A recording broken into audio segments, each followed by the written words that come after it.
listen, he's the GOAT for program directors in sports talk radio. That's just what it is. And he doesn't look like a GOAT, obviously. He doesn't act like it either. But he is the GOAT of sports talk radio programming. And here he is, Mr. Chernoff. He's got his headset and everything. Look at this. And the best thing about Mark is that as technology has changed, as the world has changed, as fashion has changed, he has said F you to all of them. It's the same lousy Ralph Lauren shirt and brown khakis from the Gap that he's had since you and I met him. That's exactly At least right. I have multiple pairs of them. Do you, though? Oh, absolutely. I did notice in the video CBS Sports Network made, there were very similar outfits. Well, yeah. I mean, he's been wearing the same clothes. It just goes to a different outlet, every other year. Hey, let me ask you a question. Are you going to put your headsets on or not? There's something wrong with this. I didn't. I mean, how old are those headsets? Mark was telling me that I brought my good ones home the other day, so you're taking everything out of your office now? No, he's leaving a lot, actually. Is he? Yeah, it's weird. It's almost like it's just a weird thing. Like you think you'd want to take mementos with you, right? Yeah, I'm not a big mementos collector. He's taking nothing. He's got his memories. I'm going to wind up breaking these. I have. You will, but we do have a very special presentation for you, yes. Mark. Wow. Yes, we do have a very special presentation for you. As you know, you have balloons behind you. I don't know if you saw those when you came walking in. Just what every 75-year-old man wants. Yeah, exactly. Balloons, you get to take them home with you. Oh, how exciting. Yes.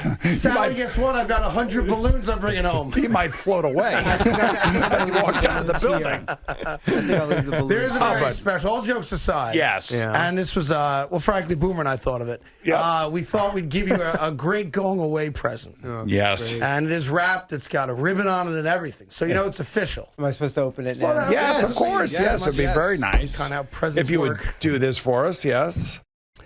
And so this is something that we all feel very strongly about. We all voted on it. There was one dissenting voter. I think it was Jerry. Yeah, it was Jerry. What? It was Jerry. It was Jerry. What do you guys think? I have something against Jerry. I love Jerry. Well, Jerry hates you. That's You all. like He's a lot Jerry to as a hate, person. You just don't like Jerry on the air. Right. That's all. And if it wasn't for us, we wouldn't have had Jerry. Wait a minute. exactly Jerry's right. developed into a very Look at this. show. So what is what this says and what this is, Mark, the company has decided to name the Mark Chernoff WFAN newsroom. And on it says program director 1993 to 2021, influenced the sound of New York sports over 4 decades while nurturing the careers of many who travel this space. It will be dedicated today, June 30th, 2021, the Mark Chernoff WFAN newsroom. Well done. Geez, I'm really humbled. Thank Well you. done. you And really they're going to humbled? put it.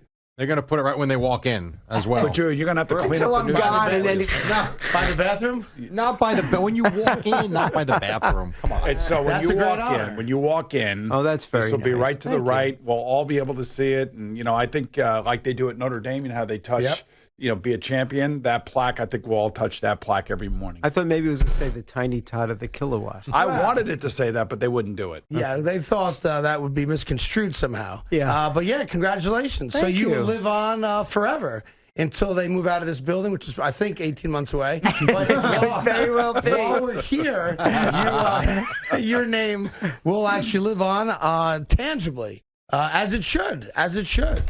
You oversaw something that, is not frequent in any business, and that is a major change. So I was saying to some people who asked about you in the last couple of weeks, sports talk radio had never been done before 24/7. Art Rust had done it, obviously.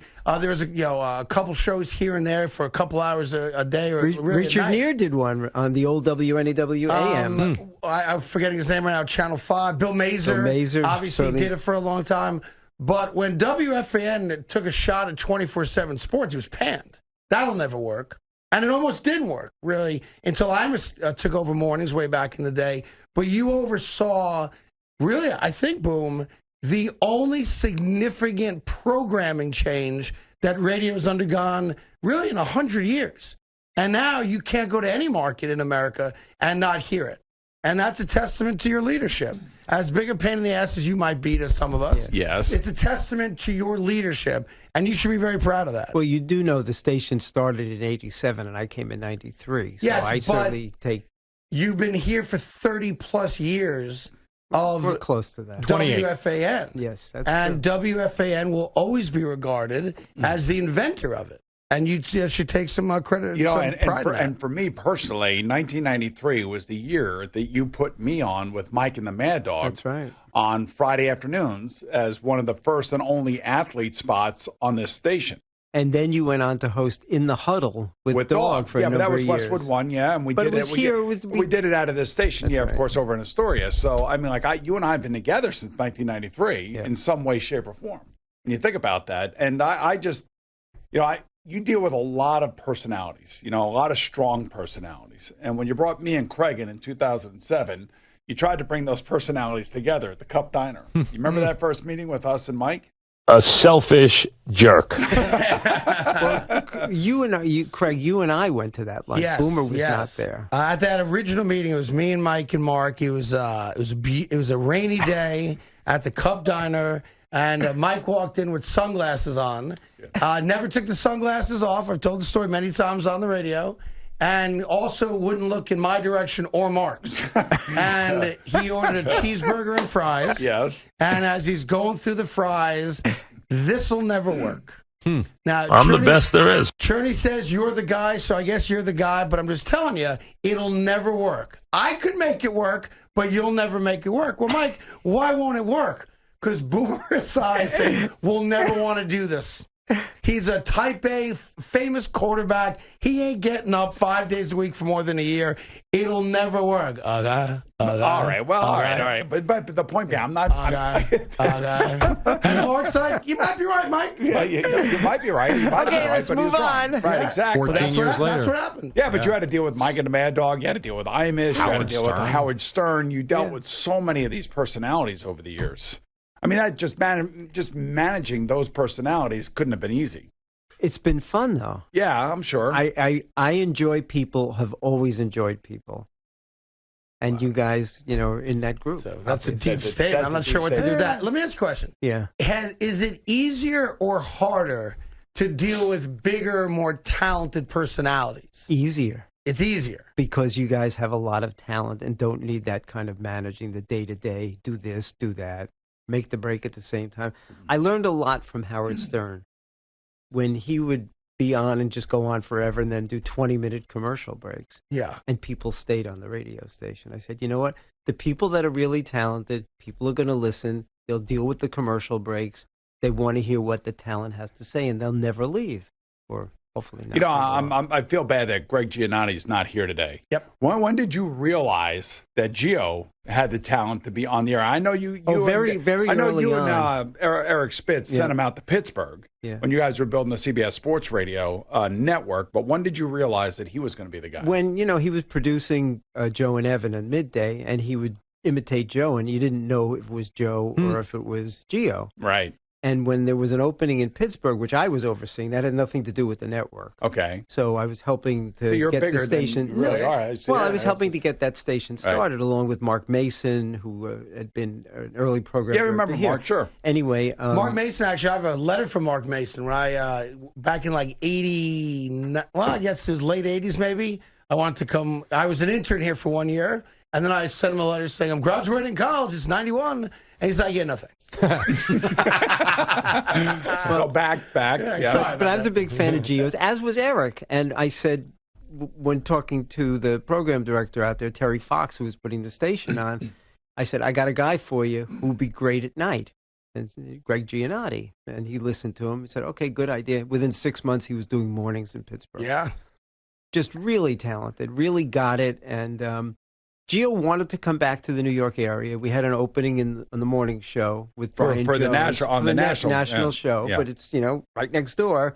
And he really wanted to come back, and he figured it was taking a risk. But by being here, it also puts him in the face of maybe if something happens at WFAN. Yeah, if something happens. Something happened. Yeah, something happened. Right. So on that day that something happened. We don't have to go back to that day. No, I think we should go back to that day just for 1 second because you weren't here and you have no idea what the hell happened here. I'm well aware of what happened. What happened? Brutal morning. So actually, too funny. And I got to tell you, Mike was great that day. Yeah, no, I was made aware. Yes, he was great that day. What is going on here? I wrote Mike a handwritten letter. Yes. When I came in to get all my stuff. Okay. And I wrote him a handwritten letter. Right. Put it under his door so I know he got it. Because he actually was very kind. He was. To me and my family with how he handled it on the air. And I'm not sure if I would have been as... well, I know I wouldn't have been, to be honest. You wouldn't. He did not... He didn't pile on. What's the Obama thing? When they go low, you go high? Yes. He stayed high. He did stay high. And he actually stayed high. Appreciate right. That. He said to me that. But do you remember the day that he was arrested and I was in here? Yes. And all of a sudden, it started coming across the scroll on the bottom of the screen. We had a giant player in here. Remember that? What? We had a giant player in studio when it was coming through. Yeah, but the interesting thing is, do you remember what? Now, this is. I have a perception of that day, and I'm sure you do as well. Will you shut up for just one second, okay? Is this about Mark's career and no, saying but goodbye? This is a big moment in Mark's career. Yeah. I remember you coming running in here. Right. All right. So from that point, you take it. No. You tell me because you probably. You told me don't say anything. Right. Don't say anything. But we didn't have all the details. Yeah, but I looked at you and I said, don't say anything. I mean, we're a talk show, and the talk show host is not here with me yet. It's all over the place that he's been arrested by the FBI. Is that his idea? It was Justin Tuck who was sitting here. Justin Tuck. Yes. And before Mark came in, when the stuff started coming in, you asked him to stay for another segment. And then Mark came to the door and put his arms up like he's staying. Oh, you just over there. Why don't you break the whole studio? So I remember you telling me not to say anything, not to say anything. I'm like, how can I not say anything? Is that one of the most difficult days of your life, or was the Imus firing the difficult day? Most difficult day. The Imus was more difficult. That's great. You're listening. got fired. He got arrested. $130 million. He got arrested. I was handcuffed to a park bench, and Imus leaving was the worst day. What are we doing? It was a moment in time. You're asking me about. Yes, I'm sorry. And obviously both were difficult, but I didn't know exactly what was going on with you. Yes. The arrest and stuff and what was happening because we were just getting drips and drabs of a story. Right, and plus you still had me to kick around. Right. Yes, exactly. One guy got fired and went to a 300-acre ranch in New Mexico with $100 million in his pocket. Another guy lost everything. What was the worst day for Mark? Let me think. I had to sit through a whole lot of stuff with him directly, going to Al Sharpton's show on his national network I don't think show, you go down that road and going again. down to Rutgers and the whole thing, and hearing from Les Moonves and whether Imus was being fired or not, and I had to be this intermediary for a long period of time, a week and a half. Listen, I've said a lot of times, and I'm not going to repeat those words, but 3 words changed a lot of people's lives. Yes, it did. Some for the worse, obviously, some for the better. The 3 words, You have the right to remain silent. Boy, you just can't help yourself. Tell me that one wasn't Eddie either. That one was not Eddie. That was all me. That was all you. That was all because that's more than 3 words. Here's one of the things that happened. Here's one of the things that happened with Imus. I get a call from Phil Griffin, who was running MSNBC and a bigwig at NBC, and he called me at 6:25 at night and said, "We're letting Imus go. We can't fire him because he's not actually unemployed. We're announcing it on the network news with Brian Williams." If you don't mind. 5 minutes later. You're in charge of the amazing idea. I don't know how you guys conceived of it, but David Lee Roth would be great to replace Howard Stern. And as the story goes, David Lee Roth accused you of purposely bringing him bad ratings information. Oh, yeah, he accused me of a lot of things. He thought you did it on purpose, so you then made a decision, as bosses do, delegate authority. Well, he might hurt me, so I'm going to have Al Dukes start giving him the bad ratings information. Yes. That's the story as I understand. I don't remember that. Al, did I do that? Clearly, Al told Craig that. Well, that was when David had cut you out of his life, and he was not taking. That was after I threatened him and held up a CD and said, "If you say one more word about me, see this CD, I will sue you for every penny you ever made with Van Halen." Okay. So that shut him up. I mean, Al can tell you. He thought you purposely gave him bad ratings information, like you made it up to make him feel bad. Well, I don't know why he said that, especially when I showed him paper. Well, what was weird was right at that same moment, one of the people in the newspaper wrote an article, and they picked some demo that he did okay in and wrote a whole article about how great it was. It was weird. It was very odd timing. So that Mark was giving him bad news, the newspapers were writing good news. Correct. So he assumed Mark was just making the bad news up. Got it. Yeah, did you ever fear for your safety with him? No, but Al did. I know, we know the Al story. When Animal came to talk I didn't think he was going to come after me in that sense, but he was very abusive, language-wise. He was. That was, 3 months and out? Yeah, he was gone. Well, he was a rock star. You didn't want to listen to anybody. And I never held Van Halen's music against him. Still like Van Halen, and I liked them better when he was with the group. But sure. Yeah, but that didn't work out. But on that day that Imus was fired, I'll never forget, because I called into the studio the next morning because Deirdre was on the we were in the middle of the radio. Right, and Eddie was the one that answered the phone and said, "We're not taking any guests today, Boomer. Imus was fired." I didn't know that when I called in the next morning. News didn't travel quite as fast back then as it did now. And literally 5 minutes later, my agent, who's sitting in the studio that day because it was the CJ Foundation, right? He made a donation, and he had his half hour and stuff like that. Right. That's right. They called me and asked me if I would be interested in doing morning radio. It just shows you, but the body wasn't cold. Yeah, I mean, that's how fast it happened. Yeah. And then when you came in, I know you did a test show with Monica Crowley. Who else? Chris Russo and Chris Collinsworth. And Chris Collinsworth. Oh, you did do one with Collinsworth. Yeah, I wanted to. After the dog show, I said, I quit. I'm done. There's no way I can do this. I can't work with him. I can work with him for an hour on a football show, but for 4 hours having to sit in there, I just couldn't. There was no way that we could make it. Yeah. We tried a lot of different things. I think we put Jim Cramer on. Yeah, we tried all different things. But then you said you wanted all sports. You wanted a foundation of sports. I finally said I wanted a sports show. Oops. That was going to be entertaining. Yes. Oops. Right? Yeah, but you knew sports. You liked sports. I knew the sports, and I'd obviously done a lot of sports at WIP in Philly, the ill-fated Sports Guys show at NEW, and around the country.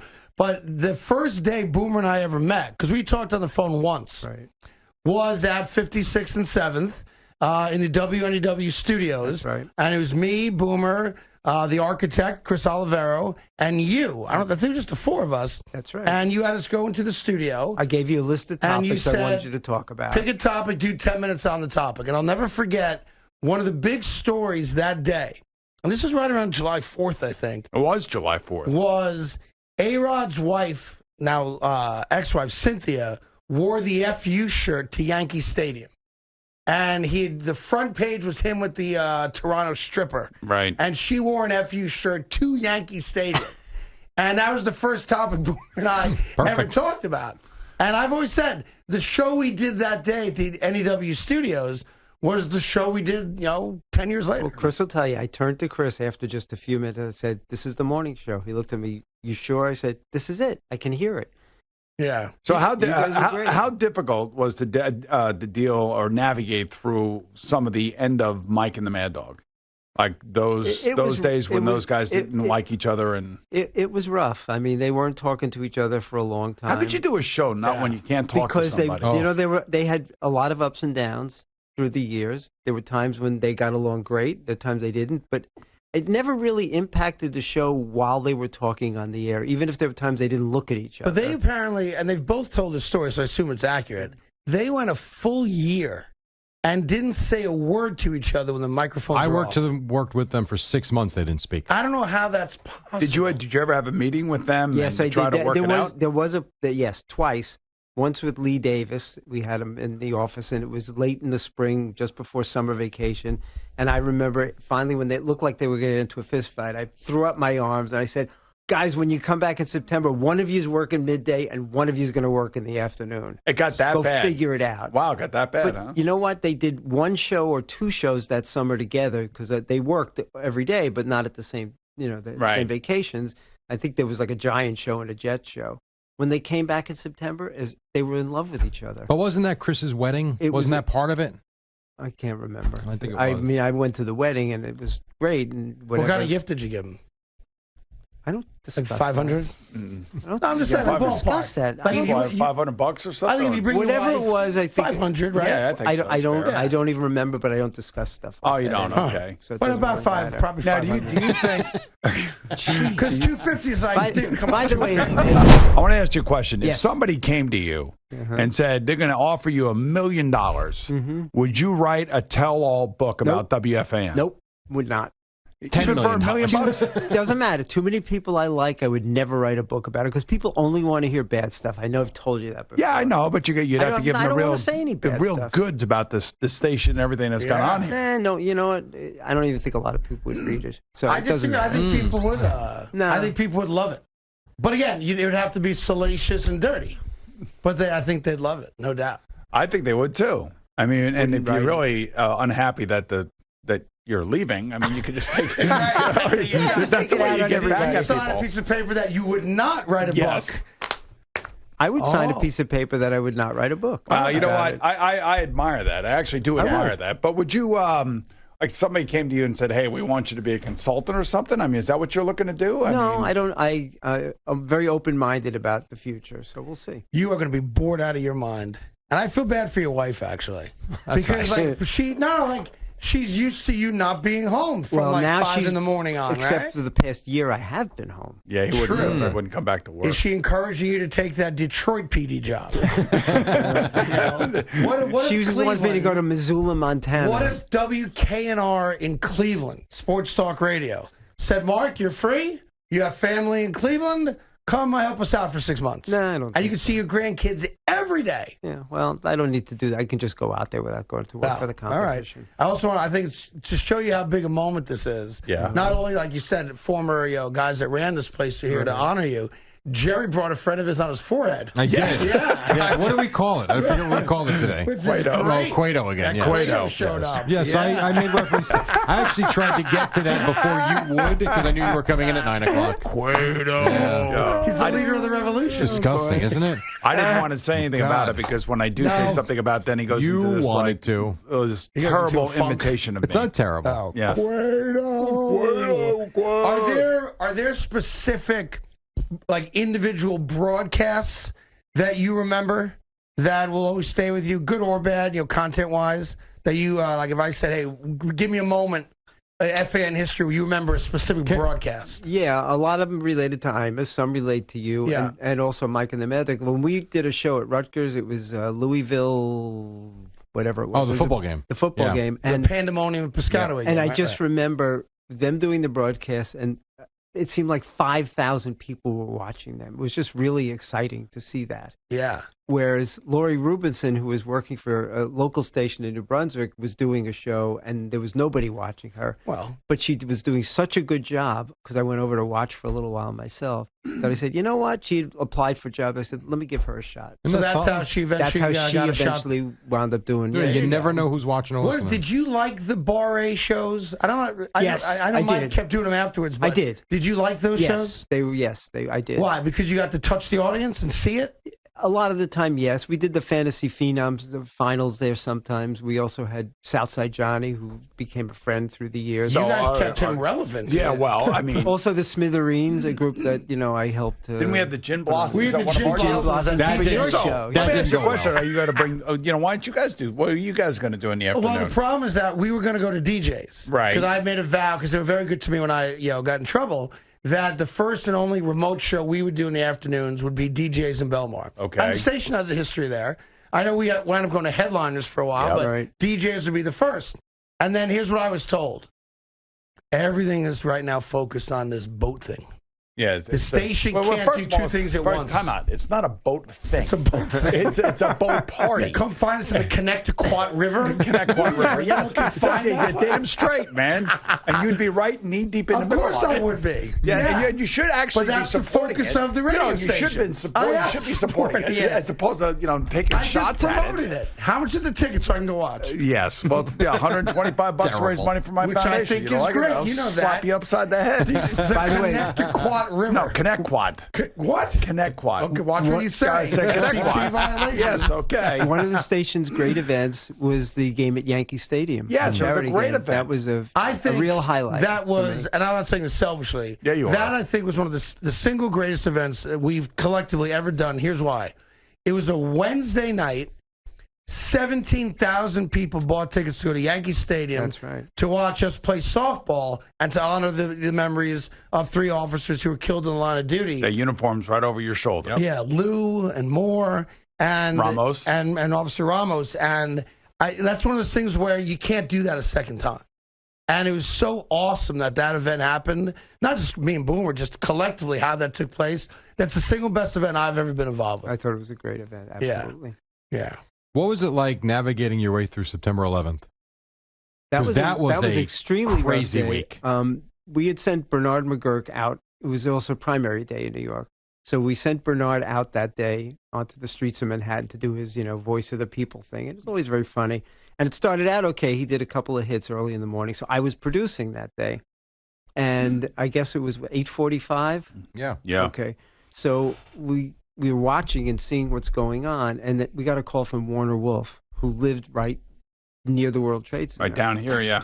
And we put him on the air, and he's describing all the stuff that's going on. He was really one of the first Was he voices. in Battery Park? Is that where he was? Yeah, that's where he lived, right so down he lived right across the street. So he saw the whole thing. The wind was luckily not blowing in his direction. Right. Or, he and where he lived would have been affected. Right. But he was great that morning. I remember the call. Imus was great. I think Imus stayed on till 1 o'clock.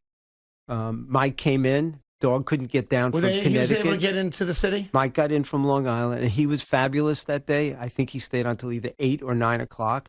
I stayed in the studio the whole time. It was kind of interesting that a sports station would stay on.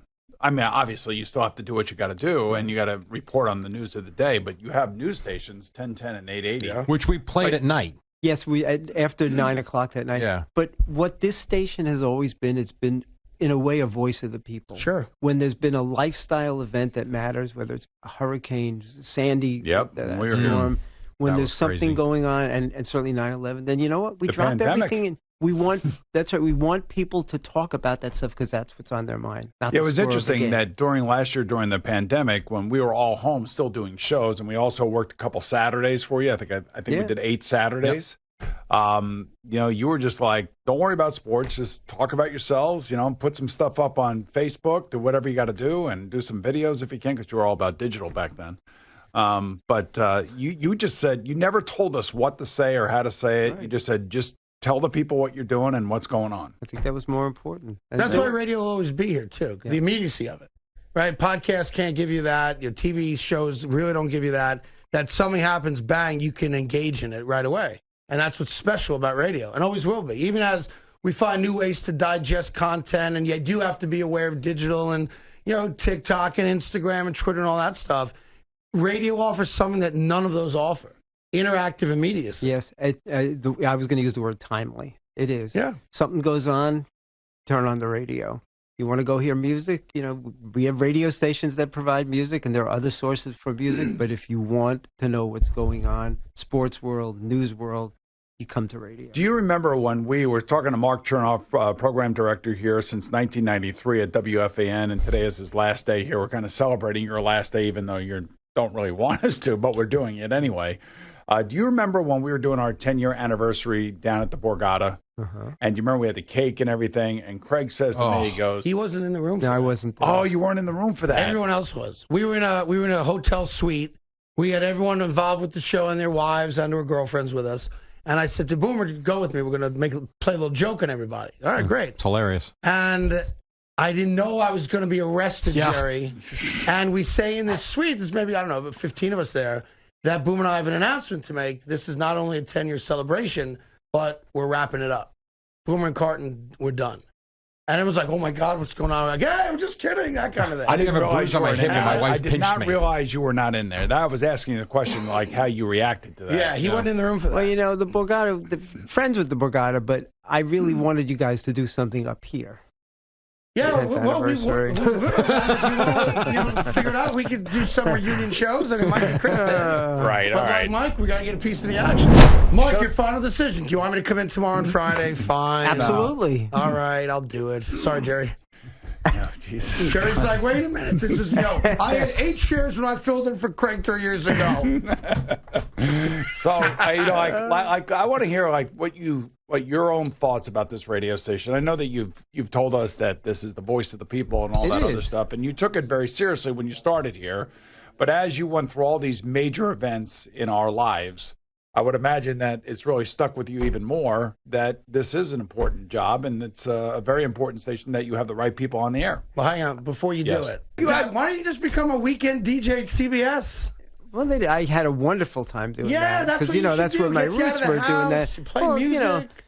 You want me to talk to Jim for you? Well, they broke let me break the format that night. I'm not sure. But you loved it. I was talking to did. Boomer. You were ear to ear. You were so happy about it. I did. I had a wonderful time. So I'm sure there's an overnight shift for you there. So we found something that you could do. Yeah. Because you said to yourself that you have nothing to do. Well, not nothing, but a lack of things to do. Yes. Nothing. There's no close. You have no hobbies, no hobbies. Just running. I don't have. You know what you should do? I do run every day. Yeah. You should go on Amazon, buy those old Heath kits, and build your own transistor radios. No, yeah, thanks. learn how to solder. Why don't you join a canasta league? No thanks. How about Mahjong? No thanks. No. I have a cornhole league. Cornhole. Jerry's got a cornhole league. No thanks. All right. Jerry's got a cornhole league. I do. He does. Not something you hear every day. No. Never thought I'd say it. Stuff like Little League code. I really, when Mikey, my youngest, finished up at Princeton, that was when I really oh my God, I'm not going to be going to baseball games anymore. Yeah, well, Jerry could use an assistant coach. Sure, come on down. 6 o'clock tonight. Well, you probably get you some legend seats at a Yankee game. Hey, thanks. You want to go? Do you still have you maintained the streak with your son about having a catch every month? Yep, every month. And how long is that streak on now? We officially started that when he went to college, but we always played ball before that. But how long is the streak? And the streak is Mark and his son, one of his sons, have a catch every month. Yep. How many consecutive months? Well, it's been since 1999 when he went off to college. So 22 years, 22 times 12 is like 1,000 consecutive months. Yeah, but you guys have had a catch. But we look back and say... like 240. Yes. Well, it's great. Your math isn't great. But we look back and say we always played baseball. If not every day, it seemed close to it, even in the snow in the winter. Yeah, you remember Mark would, every now and then, not a lot, come play on the station softball team. It was typically when we played the Hebrew home. Yes. Which is interesting to me. I did play in the Yankee Stadium game. You did. We let you play a little bit. Yeah. I played in high school. I was by no means a star, but I did play in high school. You were Fort Lee High School. Yep. No, I'm a throw lefty. So I was a pitcher, first baseman. For some reason, I remember you playing second base. Don't you remember that game? That's right. Don't you remember he played first base and you threw it over his head? Well, how could you not? Yeah, I know. That's the point. But when we had teams at NEW and KROC, I often played shortstop, lefty shortstop. Right. Yeah. Because you're such a great athlete. So Boomer asked you a question, you didn't answer it. As you think back on the 30 years, what's the station's like a child to you, right? As your kid. So what do you, if you had to put in words your feelings for WFAN, how would you describe it? The way you describe it, it's my baby. But it's you guys and women who make the radio station what it is. It's more important, and I've always felt that way, it's the talent that makes the radio station. So, I'm glad I was able to be here and be a part of it and let you guys do mostly what you wanted to do. With occasional, maybe something. Yeah. You didn't let us hire Claudia DeFalco, but that's right. That's so. From Jump Street, you gave us a hard time. Now, here's the big question we all want to know. Yeah. You have to rank your top 3 favorite shows of all time. Not doing it. Not doing it. You have to do it. I'm not doing it. You have to do it. I'm not doing it. Who are your top 3 favorite shows of all time? It's like when you have a lot of kids. I don't have a favorite child. Sure I don't have a favorite child. Yeah, come on. I know. Jerry, which one of your sons is your favorite? Neither one. Fernando? No. What about you? Which one of your sons is your favorite? What happened? Which one of your sons is your favorite? Sonny's sleeping for sure. Okay. Lucky's not home. So Anthony. Yeah, Anthony. There you go. Good. No, just I don't. I'm not ranking. I'm sorry. I'm not going to do it. You can top do 3. Nope. You don't even have to say me and Boomer. Take us out of it. All right, here's one. I'm not ranking. Here's one for you. Yeah. Who was the biggest pain in the ass? Yeah, well, I'm not saying that either. We all know who's David Lee Roth. No, they have to last. They have to last longer than a year. Yeah, that's right. 3 months doesn't count as a career. I don't know. Listen, nobody was really that much that I. Has everybody reached out to you that has worked with you? Not everybody. A lot of people, and I don't expect everybody to. What do you mean? Why not? Who hasn't? Shame on all of you. Has Mike reached out to you? Wow. Oh, wow. That's disappointing to me. Well, you got a bigger sign than him. That's right. Well, one of the signs we took down. Yes. Sorry, no thank you. Yes. He did. Very nice conversation. Oh, that's good. That's very nice. Look, David Lee Roth reach out? No, I wouldn't expect that. Okay. Howard Stern, did he reach out? No, but I heard from Gary Dell'Abate. Gary nice. Yeah. Well, Howard's on vacation. Not yet. He's got that summer vacation. Starts today. Look, I don't expect people live their lives, and it's fine whatever they do. I don't expect anything, and that's the best way to look at it. I mean, you're kind of like not going out with a bang. I want him like to you go. make What do you think I'm going to do here? I don't know. I don't know why people apart and stuff like that. I'm never going to do that. Celebrate your legacy. I appreciate it. I really thank you. This is great. This is wonderful. Frankly. Yeah, the honor and stuff like that. It's great. Deal with. Like even at lunch yesterday, you barely talked. You didn't eat that much. And we're sitting there like, let's go. I had a great omelet, and those popovers were great. Omelet. I was the only one who put jelly on the popover. Your going away lunch was an egg omelet. It was an omelet. So what? Like, live a little bit.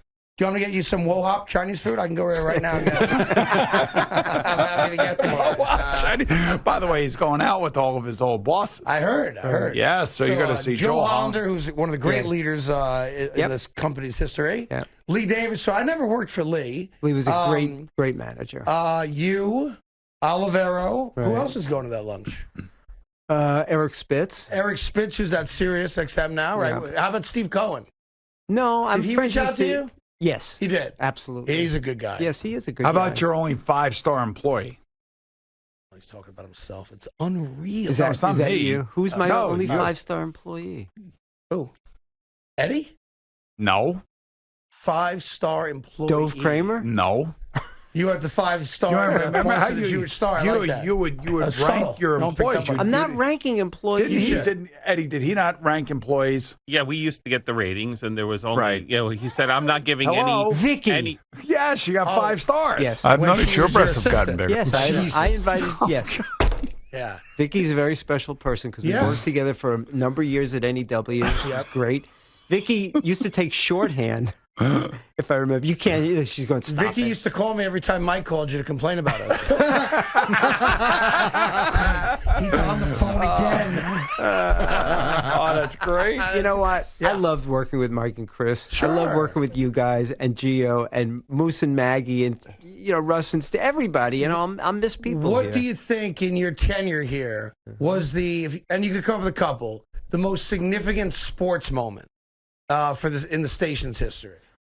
I don't know about that, but a significant moment for me was the 2000 World Series, Mets and Yankees. Yeah. When we were doing shows outside Shea Stadium and down and did stuff at Yankee Stadium, and I had both my kids there. And just that whole thing was significant because just to get the two teams into the World Series together. How about the spring of '94? With the Knicks and the So your second year here. Your second year here. You're right. And Eric Spitz and I both got to be in the booth with Marv and Howie. No, and Marv did the first and third periods. Howie did the second period, and Marv had really only done it. And Eric can probably quote me on this. I think he did 7 games that year. He did like 4 of the first 5 games, and then did 2 more regular season games. But it was Marv, and it was the Rangers. Do you remember where their setup was? It was right in the stands. Yes, and absolutely. It was 82C. I was sitting in those seats for all of those Ranger games, right next to that booth. Also in the booth, I don't know if Eric was there that night, the O.J. Simpson chase in California. But that was during the basketball game. Breen was doing the games for Fan, and I was in the booth that night with Breen hanging out. Did you ever think Mike Breen would have become the Mike Breen that we see now? I know he was great with Imus. Oh, absolutely. He's like Jerry with the sports updates and CeeLo with the sports updates. He was so talented. He could do so many things. I mean, he was so funny in the morning and off color when he needed to be, but he was a great play-by-play guy. He was a sports talk show host as well. He hosted a college Did he ever, has he reached out to you? Or is he big timing you? Probably big time. He seems like that kind of guy. I'm in the Hall of Fame. Marco. No, I mean we correspond occasionally, but he's busy. He's out of town. He's got all these games. Right now, what's he doing? He's probably conference finals. If people want to reach out, it's fine. If they don't, it's fine. Yeah, no, it's they okay. should. That's not right. I mean, Bernie reach out to you, Sid, any of those guys? I've heard from Sid. I'm sure Sid reached out to you. Yeah, okay. Yes. No doubt. More congratulations. Is there an opening? No doubt. Well, that's a true statement, by the way. No doubt about that. I think he's happy doing it. All right. Well, listen, it's about time for us to go. Congratulations. I thought we were going to 11. You guys told me. More than anything, I just want to say thank you. Yeah. Thank you for being a great boss. Thank you for being a great friend, and thank you for believing, personally for me, in me being able to do this. Well, you've been great, and Craig, you too, and I'm so glad that you came back. Well, I'd say that on a personal level, you gave me 2 shots. So my career, I owe it to you. both times, putting me and Boomer together, and then having the belief in me as a person, forgetting about all the other stuff, that I would come back and do the right thing. And I'm indebted to you forever for that. So thank you for that. And I know you don't want to stop working, but enjoy it. You deserve it. You earned it. And thank you for everything.